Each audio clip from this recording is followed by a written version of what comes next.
Depuis plusieurs années, le mois d'octobre, appelé Octobre Rose, est pour la Ligue contre le cancer le mois de la sensibilisation et de la prévention contre le cancer du sein. À Seignos, pour la première fois cette année, la municipalité a organisé une journée Octobre Rose. Pour ce premier Octobre Rose sur Seignos, conférences, ateliers et animations ont ponctué cette journée que les organisatrices ont voulu agréable autour d'un sujet grave. Il y a des coiffeuses qui viennent bénévolement, des esthéticiennes, il y a eu du pilate, du yoga, il va y avoir une méditation collective, une conseillère conjugale, ce sont toutes des personnes bénévoles.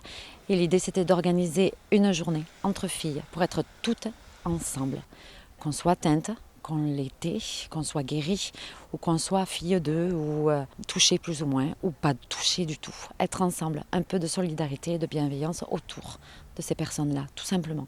L'entourage était aussi au cœur du débat avec une conférence portant sur le couple et la famille. Il y a la personne malade, certes, d'accord, mais il y a aussi les enfants, il y a aussi le conjoint, il y a aussi la perception de la société face à la maladie, parce que quand on pose la question aux gens et qu'on met le mot cancer, les gens font le lien direct avec la mort.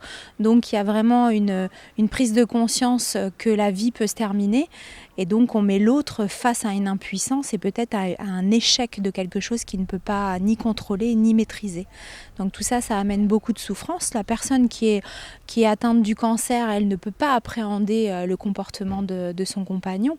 Elle attend, ou il attend souvent de la compassion, de la compréhension, mais on ne pense pas à ce que l'autre, en tant que conjoint, peut ressentir.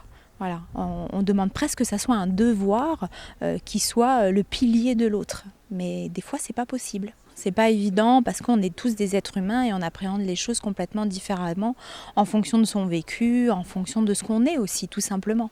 Souvent seule, face à ses proches pour annoncer la mauvaise nouvelle, Sabine Grenier préconise aux malades de se faire accompagner. Et je pense qu'un professionnel de l'écoute et de la parole permettrait déjà d'avoir une meilleure communication et peut-être de meilleurs mots pour pouvoir donner cette information et puis aussi appréhender le comportement de cette famille, de ces enfants et le faire comprendre aux malades. Parce que c'est difficile de voir que quelqu'un puisse claquer la porte alors que vous êtes en train d'annoncer que vous avez une grave maladie. Et pourtant, c'est possible. Donc oui, l'idéal, ça serait d'avoir ce genre de professionnels de l'écoute au sein de l'hôpital et même qui soient peut-être même dirigés directement dans les familles à la suite de l'annonce de cette maladie.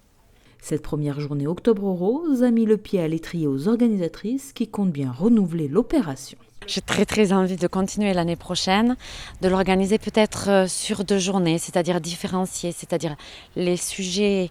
Vous avez vu, il y a eu beaucoup d'émotions pendant cette conférence, c'est-à-dire une journée avec des conférences et des médecins et peut-être des conférences un peu plus longues parce qu'il y a de la demande et il y a envie de parler, c'est-à-dire permettre à des personnes de s'exprimer plus longuement et faire peut-être le lendemain, c'est-à-dire sur un week-end, le dimanche, les ateliers pilates, yoga, une course, une promenade à vélo, différencier ces 2 moments. Un week-end rose en Seignos, j'en aurais très envie, oui.